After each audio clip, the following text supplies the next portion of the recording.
எங்கள் சேனலில் விளம்பரம் கொடுக்க விரும்புகிறவங்க திரையில் தெரிகிற எண்ணுக்கு தொடர்பு கொள்ளுங்கள். அனைத்து விதமான மர வேலைகளும் இங்கு சிறந்த முறையில் செய்து தரப்படும்.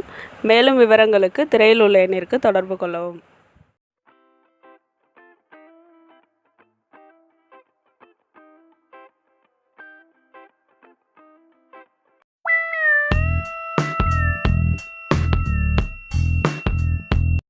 நம்ம நீ செய்ய போகிறது புளியோதரை.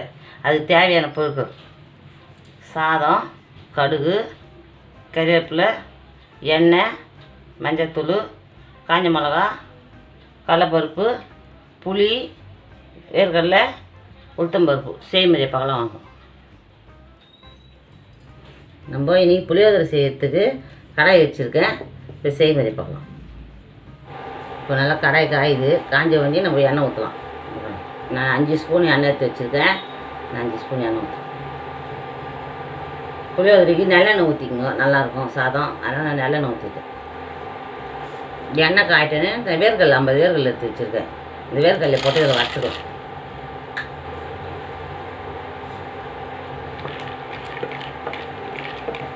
லைட்டாக கொஞ்சமாக போகும். அப்படியே பெரும் கலரில் வந்தால் போதும், எடுத்துடலாம். ரொம்ப சிவக்கணும்னு அவசியம் இல்லை. ஏன்னா இது வறுத்த வேர்க்கடலை தான், அதனால் நீங்கள் லைட்டாக சிவந்து பண்ணி எடுத்துருங்க.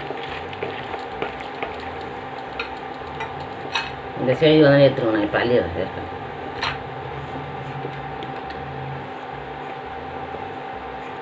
இப்போ எண்ணெய் காஞ்சிச்சு. கடுகு போட போகிறேன். 1/2 ஸ்பூன் கடுகு போடுறேன். 2 ஸ்பூன் கடலைப்பருப்பு போடுறேன். 1 ஸ்பூன் உளுத்தம்பருப்பு போடுறேன். இது கொஞ்சம் சேவட்டோன்னு டீ சிம்மில் வச்சுக்கோங்க. கறிக்கிற பருப்பு. இப்போ 10 காஞ்ச மிளகா போடுறேன்.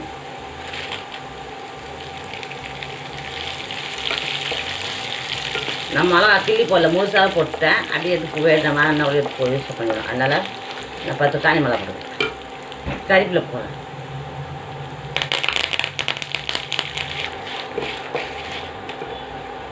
அரை ஸ்பூன் மஞ்சத்தூள் போடுறேன். புளி வந்து நான் இந்த சைஸுக்கு புளி எடுத்து வச்சுருக்கேன். அந்த புளியை நான் ஏற்கனவே கரைச்சி இந்த சைஸ் எடுத்துனா போதும். நான் கரைச்சி வச்சுருக்கேன். ஏற்கனவே இந்த அளவுக்கு கரைச்சி வச்சுருக்கேன். அப்படியே ஊற்றி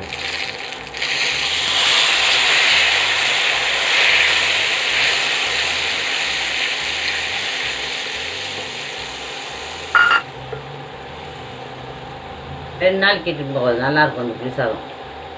கொஞ்சம் எண்ணெய் மட்டும் கொஞ்சம் தூக்கலாம் இருந்தால் நீங்கள் நல்லா சுண்டை வச்சு எடுத்து வச்சு 2 நாள் ஆனால் கெட்டு போகுது. ஃப்ரிட்ஜில் வச்சிட்டிங்கன்னா அப்படியே நல்லாயிருக்கும், சூப்பராக இருக்கும். நல்லா நம்ம சுட சுட சாதம் எடுத்து வச்சுட்டு இந்த குழம்பு எடுத்து வெளியே வச்சுட்டு அப்படியே ஊற்றி கலரிக்கணும். சூடு பண்ண வேண்டியது. புளி குழம்பு சூடு பண்ணக்கூடாது. பெருங்காயம் 1/2 சிட்டிக்கு போடுவோம் பெருங்காயம். இப்போ நான் உப்பு போடுறேன். 1 ஸ்பூன் உப்பு போடுறேன். இதெல்லாம் போட்டு நல்லா சுண்டை வச்சுக்கணும்.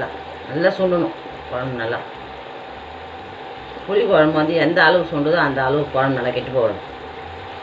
நெல்லாணியில் நான் இன்றைக்கி புளியோதரை குழம்பு செஞ்சு வச்சுருக்கேன். நீங்கள் நல்லா மனமாக இருக்கு பாருங்கள். நீங்கள் உங்கள் வீட்டில் செஞ்சு சாப்பிட்டு பாருங்கள். அதேமாதிரி இது சைடிஷ் வந்து உருளைக்கிழங்கு வறுத்து வச்சு சாப்பிட்டா நல்லாயிருக்கும். கருவாடு வறுத்து வச்சாலும் நல்லாயிருக்கும். உருளைக்கிழங்கு சிரித்து வச்சு சாப்பிட்டாலும் நல்லா டேஸ்ட்டாக இருக்கும். அதேமாதிரி செஞ்சு சாப்பிட்டு பாருங்கள். வீட்டில் குழம்பு மட்டும் கொஞ்சம் கலரி விட்டுனே இருங்க, அடி பிடிச்சிட்டு போகும். இப்போ இந்த சாதம் கலட்டு மீதி குழம்பு இருந்தாலும் எடுத்து வச்சாலும் கெட்டு போகாது.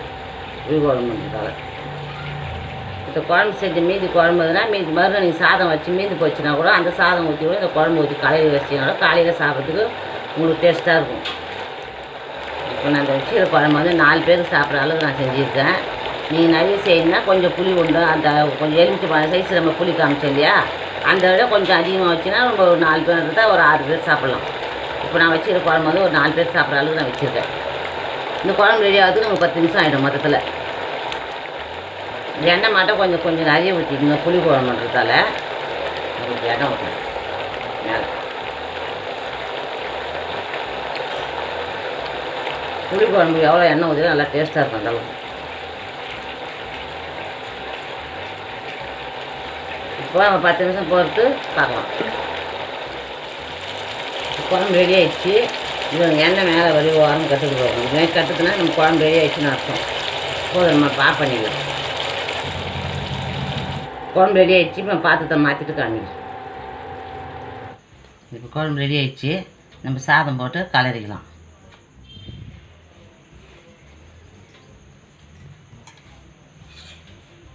இப்போ வேர்க்கடலை வறுத்து வச்சேன் இல்லையா, இந்த வேர்க்கடலையை இப்போ நம்ம இதில் போய் தூவிக்கலாம் லைட்டாக.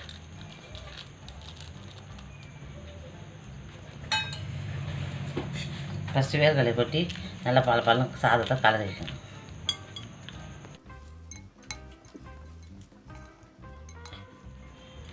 கலரி வச்சா இப்போ நம்ம குழம்பு வைக்கலாம்.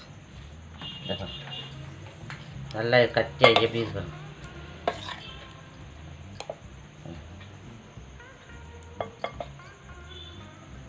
இந்த எண்ணெய் தனியாக அப்படியே பிரிஞ்சு வருதுப்பா. நல்லா அதுமாதிரி கட்டியாக இருந்தால் இந்த மீதி குழம்பு இருந்தால் கூட கெட்டு போகாது.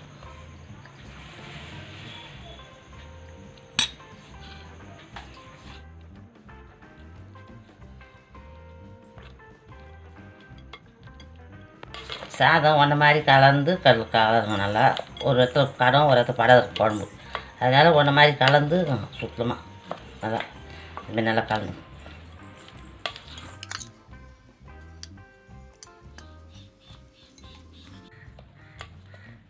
சாதம் கலரும் போது மட்டும் கை வைக்காதீங்க, கரண்டிலே கலருங்க. ஏன்னா மீதி சாதம் இருந்தால் கூட கெட்டு போயிடும். இல்லை கை வைக்காத கலரம்னா அப்படி நைட்டு வரைக்கும் நல்லாயிருக்கும் சாதம். புளியோதரை மட்டும் கலரும்போது கை வைக்கூடாது.